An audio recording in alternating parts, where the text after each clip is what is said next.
Аял. Аял заты кайсы заман, кайсы коомдо болбосун эң зор күч экендиги белгилүү аксиома. Айрыкча кыргыз кыздары эриндер менен тең коомдогу кеп кеңештерге аралашып, эл тагдырын чечип келгендиги тарыхта маалым. Жаңыл мырза, кыз сайкал, акылман Каныкей менен Айшүрөктү айтпаганда да, 18-кылымда кыргыз эли туташ караңгылыктын кучагында жатканда шам чырактай жанган Курманжан датка чыкты. Герт башынын кызыкчылыгын ойлобой, бүтүндөй элди кырылуудан, күн кор болуудан сактап калган Борбордук Азиядагы алдыңкы көз караштагы биринчи аял деп сыймыктанып келебиз. Данышман датка энебиздин 200 жылдык мааракесин кыргыз коомчулугу зор ынта менен белгиледи.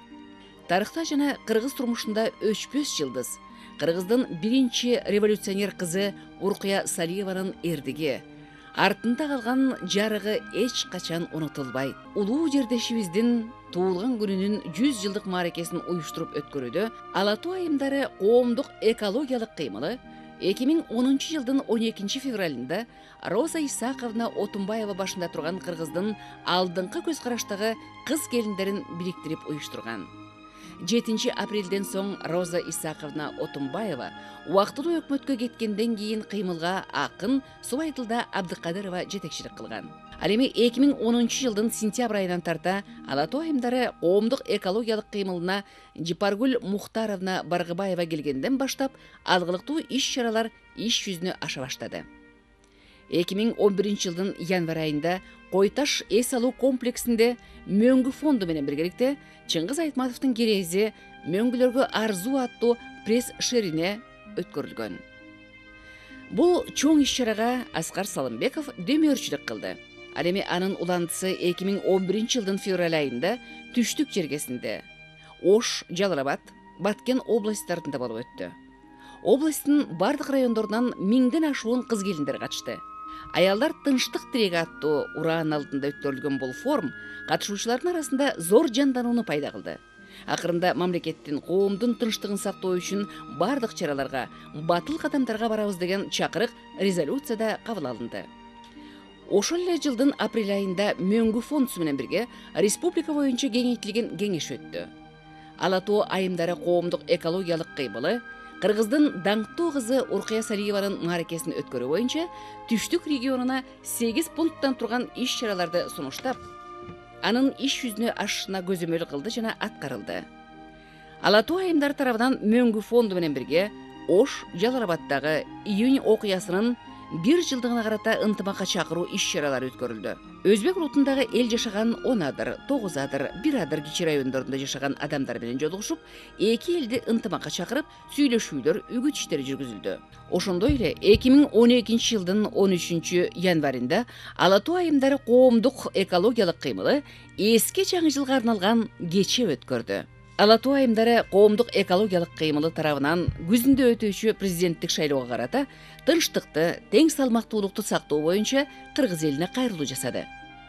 2012 жылдан 2020 жылдар аралыгында мурдагы премьер-министр, азыркы президент Алмаз Атамбаев тарабынан аялдар саясатын колдоо боюнча буйрук кабыл алынган. Учурда аны ишке ашырууда бир нече багыттар боюнча иш-чаралар пландалып, иш жүзүнө ашыруу үчүн чоң аракеттер көрүлүүдө.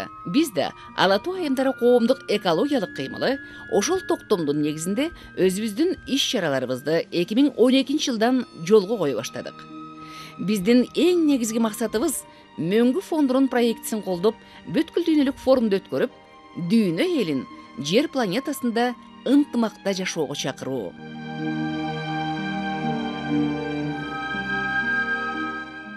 2012 жылы 8 мартта Коомдук телерадио корпорациясы менен бирдикте 8 март аялдардын эл аралык күнүнө арналган салтанаттуу телекече уюштурулуп, анда республиканын көрүнүктүү жана ишкер айымдарына Ала Тоо айымы медали менен төш белгилер тапшырылган.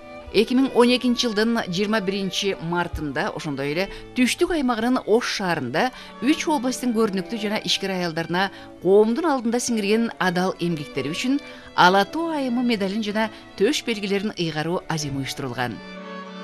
2013 жылы Нарын, Баткен, Ош жана Жалал Абад областарында кыймылдын максаттарын жайылтып, жерлерде аялдар менен жолугушуп, гендердик саясат, зордук зомбулукка жол бербөө, балдарды тарбиялоо жана башка көптөгөн маселелер боюнча пикир алыштык.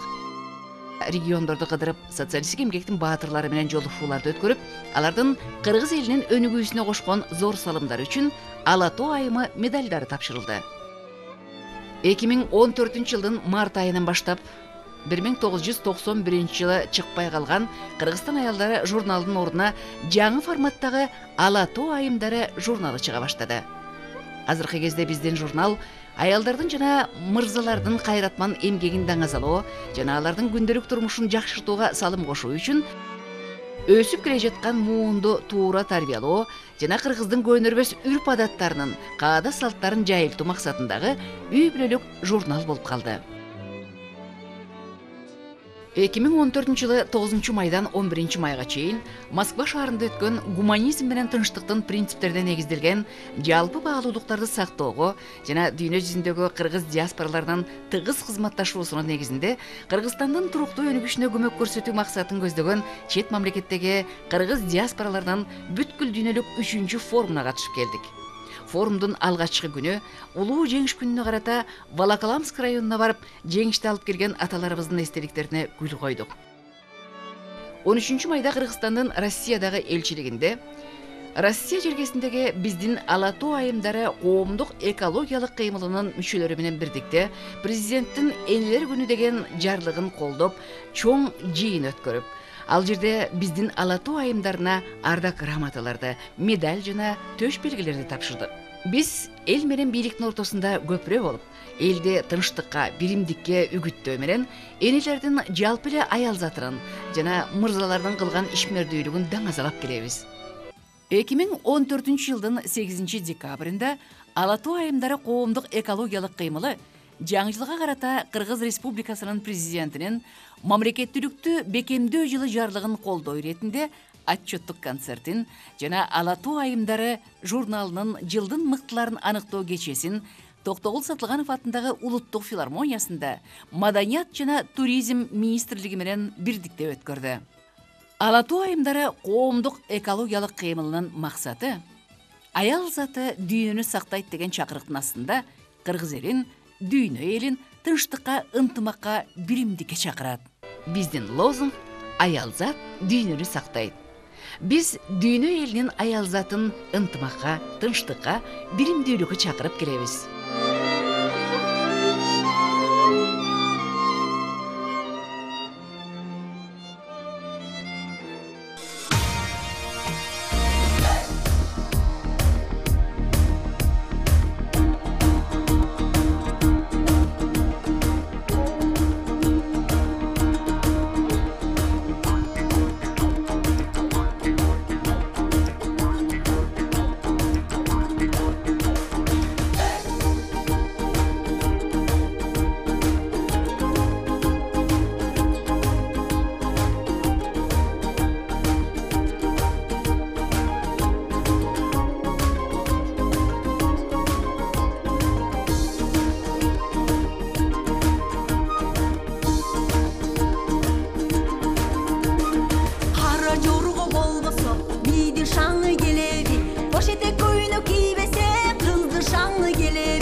Анда эмесе урматтуу айымдар жана мырзалар, жылдын мыктыларын аныктоого мезгил жетти окшойт. Сөз Ала Тоо айымдары коомдук экологиялык кыймылынын төрайымы, Кыргыз Республикасынын маданиятынын мыкты кызматкери, Кыргыз Республикасынын ардактуу айымы жана бир нече сыйлыктардын ээси Баргебаева Жыпаргүл Муктаровнага берилет. Ала Тоо айымдары коомдук экологиялык кыймылы 5 жыл аралыкта абдан жигердүү иштерди жасап, мамлекетте болуп жаткан саясий багыттарга, шайлоолордо жана ошондой эле саясий ар түрдүү кырдаалдарда активдүү позициясынан тайбай аялдарыбыз эмгектенип келүүдө. Биз аялдарды, апаларды, энелерди жасаган кызматтарына карата мыктылардын мыктылары жети дубандагы республикада болуп жаткан патриот мырзаларды жана айымдарды биз колдоо көрсөтүп келе жатабыз. Кыргыз элибиз 2016 жылы дүйнөлүк мамлекеттердин катарына кошулуп, өнүккөн, өскөн, стабилдүү мамлекетке айлансын деп баарыбызга тилеп кетет элем. Баарыңыздардын үй бүлөңүздөргө бакыт таалай, ден соолук, узун өмүр, тынчтык, ынтымактык, биримдик, жакшылыктарды каалаймын. Дагы бир рет жаңы жылыңыздар менен.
Андыме сардактуу мырзалар айымдар, жылдын мыктыларын аныктоочу мезгил келди деп жана Наргиз айткандай, биз алгач депутаттардан баштайлы. Жылдын мыкты депутаты деп табылган айым Ош шаарынын депутаты Эсенбаева Гүлсана Баримовна болду. Kol çavular bilen tosalarız. Жылды мыкты тартип сактоочусу деп табылган Кыргыз Республикасынын Ички иштер министрлигинин орун басары Асанов Курсан Сатарович табылды. Дүркүрөң кол чабуулар менен тосолабыз.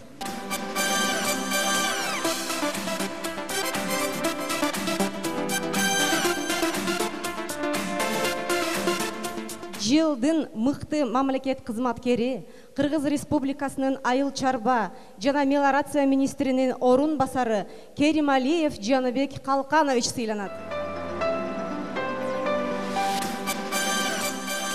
Кыргыз Республикасынын Улуттук гвардиясынын кол башчысы Сатыбалдиев Мелис Дүйшөнбекович сыйланат.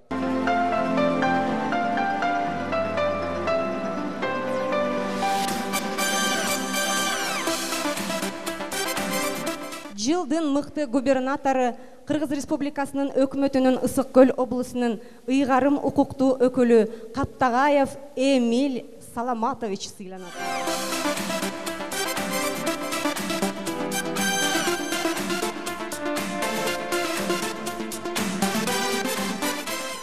Жылдын мыкты архитектору шаар куруу архитектурасы боюнча Ош шаар башкармачылыгынын жетекчиси Жолдошов Ажимурат Кубатбекович сыйланат.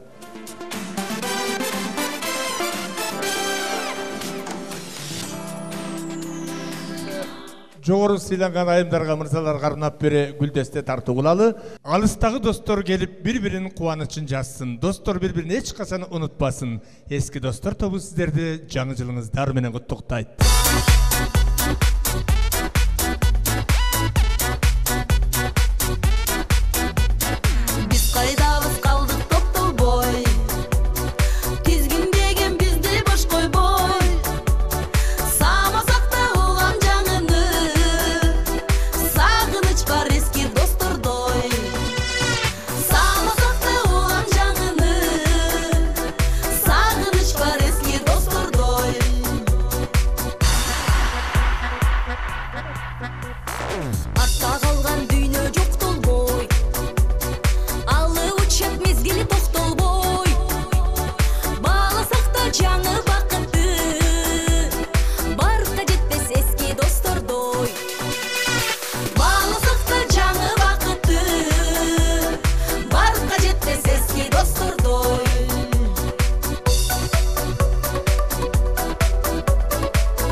Кыргыз Республикасынын эмгең сиңирген артисти, бир нече эл аралык конкурстарынын жеңүүчүсү Айчүрөк Иманалиева Асылбековна сыйланат.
мыкты коомдук ишмери, Кыргыз Республикасынын Жогорку Кеңешинин мурдагы депутаты, коомдук ишмер мекенчил Атул Маманов Рустам Рысбаевич сыйланат.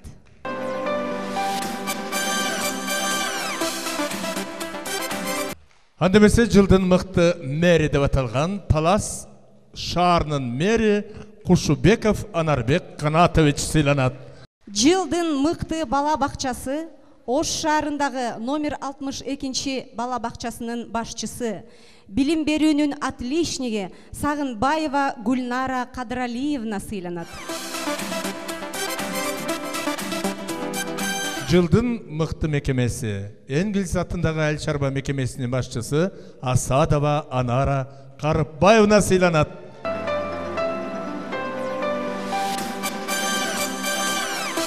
Саламаттыкты сактоонун отличниги жогорку категориядагы врач Куламбаева Жаңыл Джалеловна сыйланат.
Жылдын мыкты айыл округу деп Өзгөн районуна караштуу Баш Төбө айыл округу жана ошол округтун башчысы Узакбаев Изакбай Дарманович табылды.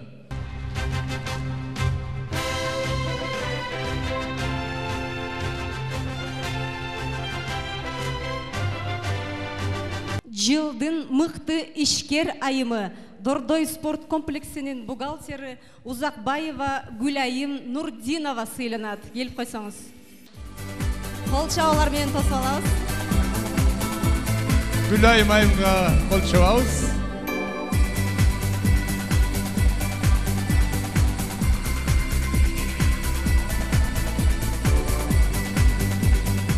Жылдын мыкты тележүзү деп ЛТР телеканалы табылды. Телеканалдын директору Мусаев Айбек Ырсалиевич. Жылдын мыкты алпаруучусу ЛТР телеканалынын алпаруучусу Айбек Асанбек уулу маданияттын мыкты кызматкери.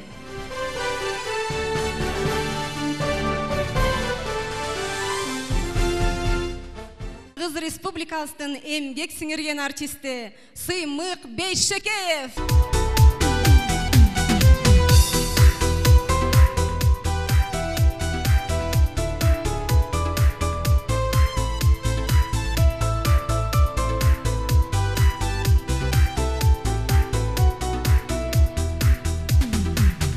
Beni bara жетелеп чокуларга эң бийик байлап алды улуу махабат айтканына көндүрүп тодой бакыт тосуп алдыман турган кезде толкундап толукталат эле сезимим койгонуңда сен күлүп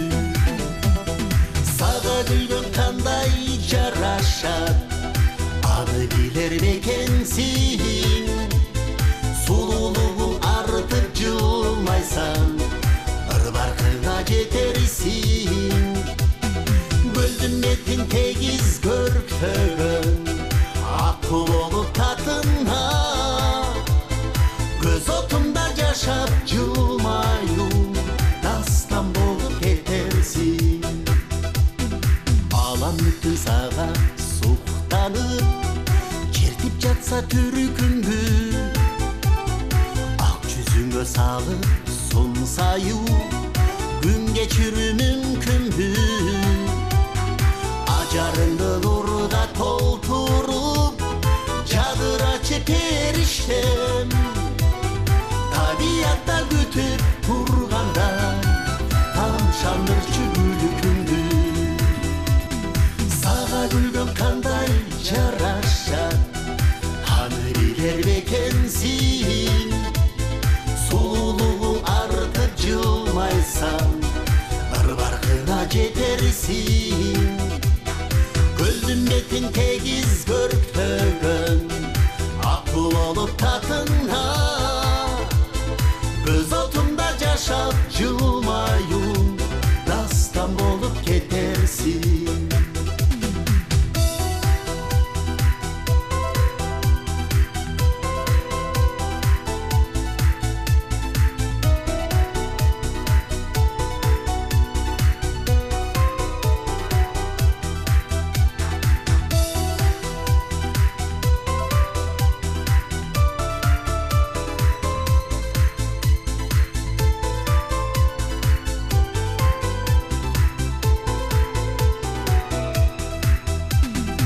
Эгер сүйүү болсо зор дайра ага өзүң кошконсуң Үргүчтөгөн оттуу сезимиң эми кантип токтолсуң Өтүнүчүм сенден бул тапта күлүп жүрчү жаркырап Ашыктыкка толгон бул ырым күлкүң менен коштолсун Сага гүлгөн кандай жарашат аны билер бекенсиң сулуулугуң артып жылмайсаң ыр баркыңа жетерсиң көлдүн бетин тегиз көрктөгөн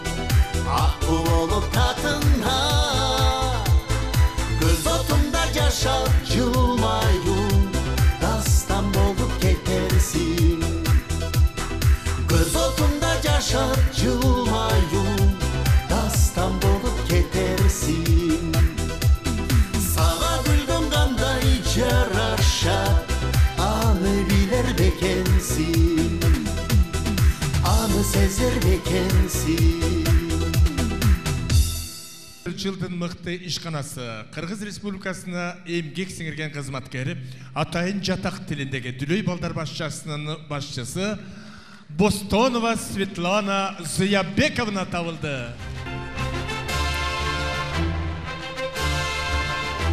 Жылдын мыкты адамы деп Кыргыз Республикасынын Жогорку Кеңешинин депутаты спикер Жээнбеков Асылбек Шарипович сыйланат. Урматтуу телегөрүүчүлөр, кыргызстандыктар, эне бар үйдө ырыскы бар, эне бар үйдө кут бар. Андыктан энелерди сыйлайлы. Көптөгөн балдардын, неберелердин, чөбөрөлөрдүн, кыбыралардын энелери. Сиздердин алдыңыздарда төмөнкү сыйлана турган айымдар көп жашка чыккан энелер.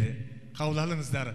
Азыр көптөгөн балдарды окутуп, тарбиялап, небере чөбөрө кыбыра көргөн Тажи Арзибаева апабыз сыйланат.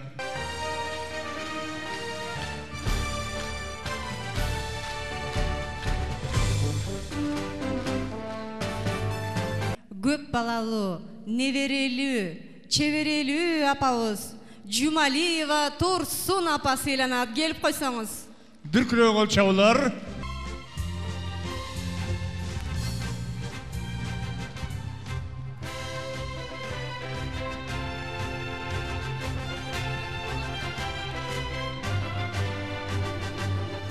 Он баланын энеси, 40 неберенин, 30 чөбөрөнүн, 20 кыбыранын энеси алдыңыздарда Зейнеп Ирсалиева апабыз сыйланат.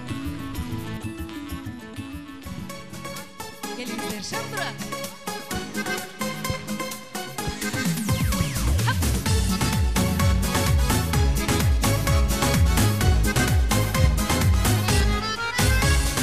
Мен сүйсем да сен сүйбөйсүң тумары, түн кушандай өчүп баратыр аңы. Ташбор беле жүрөгүмдө мерим жок. Аясаңчы мени сүйгөн тумарым, тумарым. Ай тумарым, аясаңчы мени сүйгөн тумарым, тумарым. Ай тумарым, аясаңчы мени сүйгөн тумарым.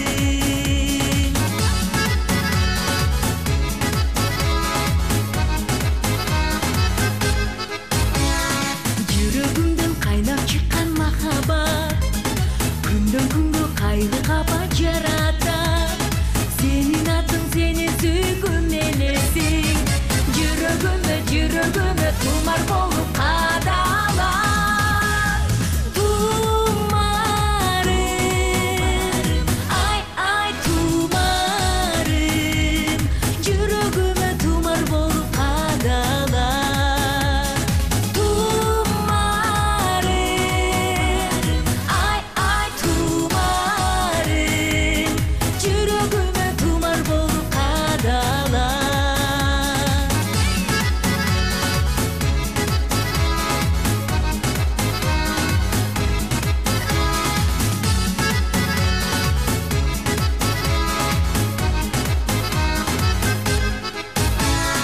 Арубакта көз алдыма келесиң, мегенени торуп алды элесиң. Байкасаңчы мемирегим деңиздей, сүзүп жүргөн үмүтүмдүн кемеси. Тумарым, ай тумарым, сүзүп жүргөн үмүтүмдүн кемеси. Тумарым,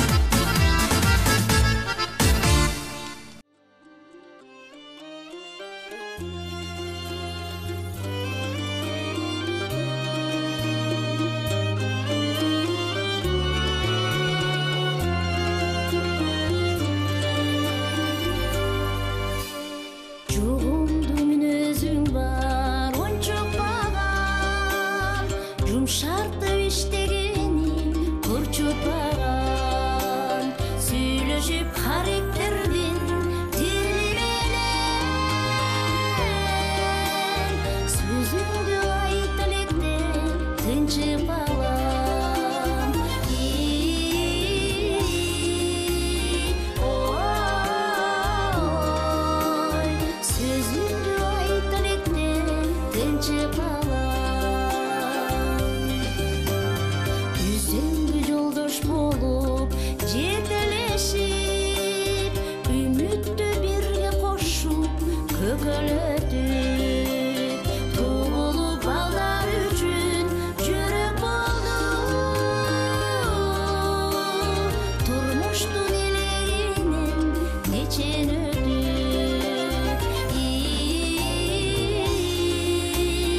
ой турмуштун элегинен нечен өтүп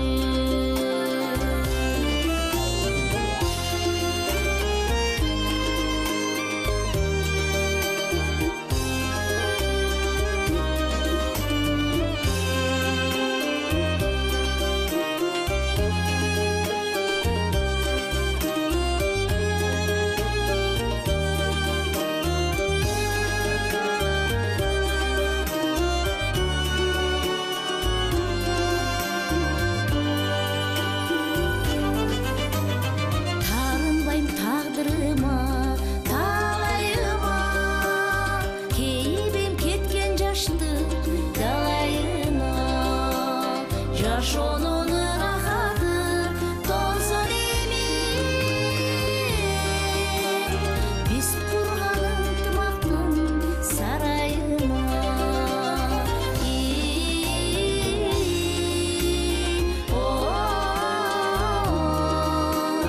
Биз курган ынтымактын сарайына. Жашоонун рахаты толсун эми, биз курган ынтымактын сарайына. Тарынбайм тагдырыма, талайыма.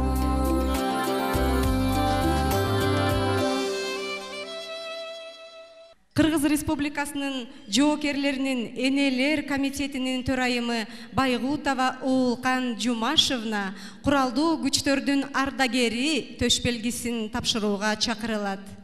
Урматтуу бүгүнкү кеченин коноктору, алыстан келген мына апалар, бүгүн мына жакшынакай жаңы жылды тосуп отурабыз.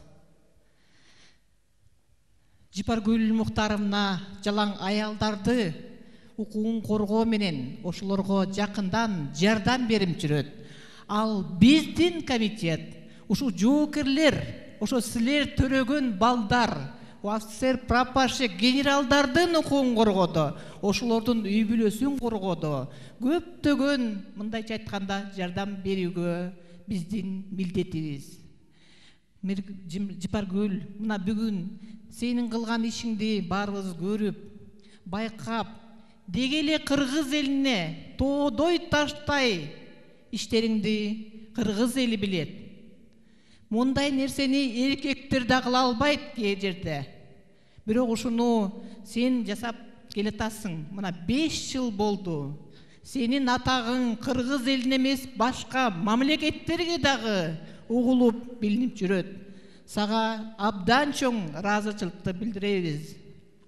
Биздин ушу Кыргыз Республикасынын куралдуу күчтөрүнүн атынан, Кыргыз армиясынын атынан, ошондой эле жоокерлердин атынан сага чоң ден соолук, ишиңдеги мындан аркы ийгиликтерди каалап, ушул ишиңди алгалап жүрө беришиңди чын жүрөктөн тилеймин.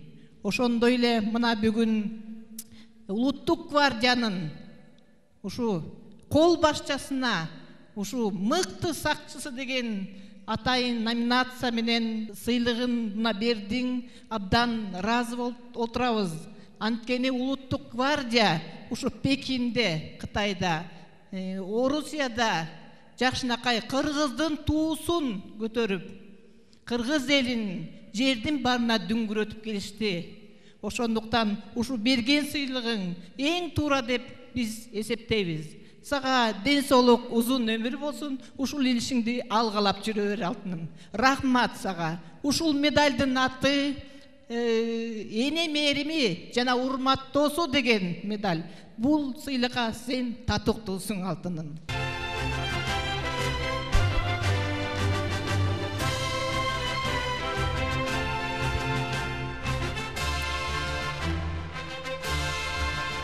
Урматтуу биздин Ала Тоо айымдары, ушул региондон келген өкүлдөр, биз чындап эле абдан разы болобуз.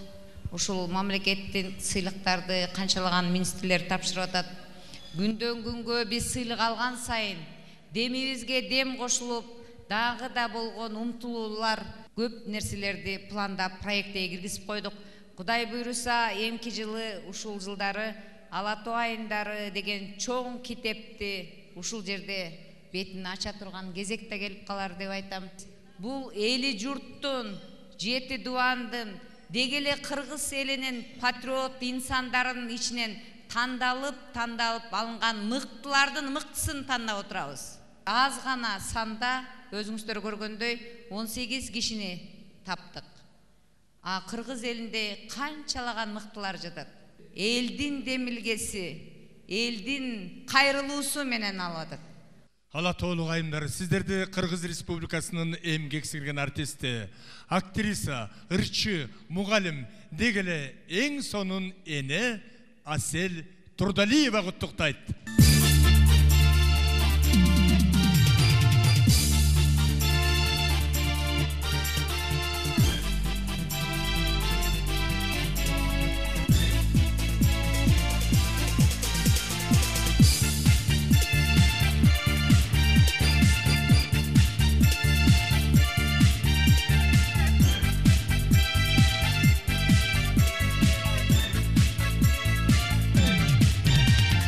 О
берде мамлекет берген жок. Бул жерде Ала Тоо айымдары деп, Ала Тоодун мен деген аялдар тааныган кишилер келип бул жерде өзүнүн татыктуу сыйын алып атат.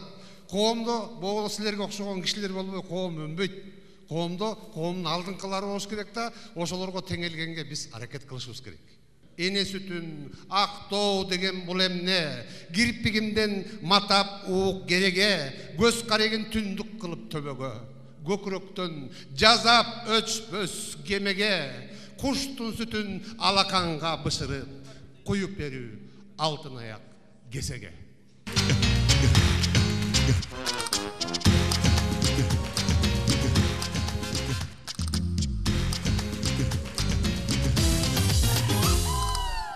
Башынан күн жарқырап жаңы таң атат, шолалары жерге чачырат.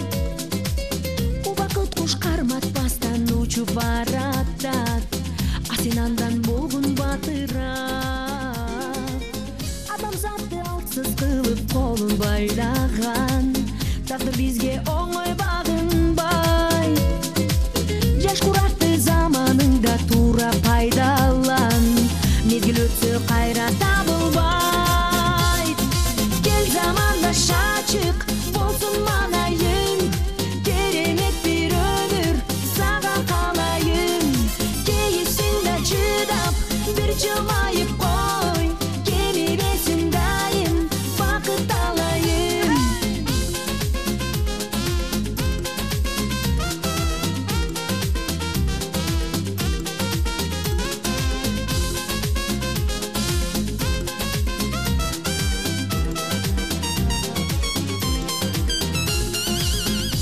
Жыйып бийлик топтоп бекер талпынба, кетсең кокус кала тартыңда.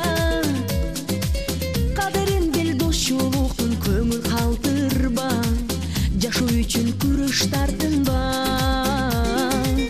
Ден соолук бул кайталангыс байлык аталат, алтын жаның аман барында. Жүрөгүңдү уяласын таза махаббат, сезим гүлдөп турсун багында. Кел заманда шачык болсун манайың, керемет бир өмүр сага калайын.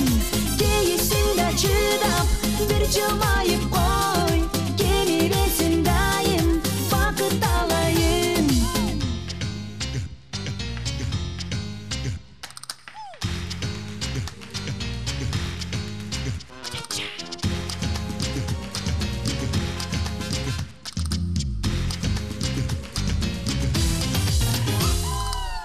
Заманда шачык болсун манайың, керемет бир өмүр сага калайын.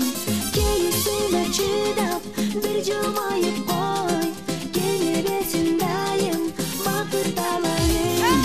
Кел заманда шачык болсун манайың, керемет бир өмүр сага калайын.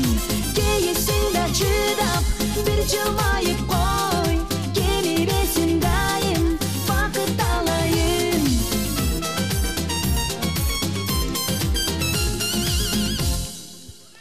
Урматтуу, кымбаттуу менин сиңдилерим, инилерим, бир туугандарым, курбуларым. Ушундай кечени ушундай кыздарга, жигиттерге, кыргыз элине тартуулаган сага чоң рахмат Жапара. Бул чоң иш. Ала Тоо айымдары өсө берсин. Тилегиңе жет балам. Сен өзүң үчүн жасаган жоксуң муну. Сен элиң үчүн, жериң үчүн жасап атасың. Ала Тоо айымдары деп, Ала Тоонун кыз келиндерине, элиңе, журтуңа арнап жасап атасың. Бактылуу бол, ишиң ийгиликтүү болсун. Ала Тоо айымдары дүркүрөп өсө берсин.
кыш кылат жайкы чилдес саратанды, муз кылат кайнап турган арашанды. Бейжайы безеленип тил тийгизсең, таанытат атаң тургай тай атаңды. Ажылытсаң жылуу сөзгө аздан кабагы жарыктей түшөт кайра баштан. Ачуусуз жаап өткөн кара нөшөр, ал эми аял өзү ачык асман. Жүрөгүм ай оору менен келишкен, жүзү кара арамдык таткылап, жамандык мага арттан кекер жылмайса, энем менен сактап алат акмалап. Демекчи, Алатоо айымдары, ак илечек апалар, ак жоолукчан энелер, бар болуңуздар, ден соолукта болуңуздар, кайрадан жолугушканча аман болуңуздар. Жаңы жылыңыздар менен. Жаңы жылыңыздар менен.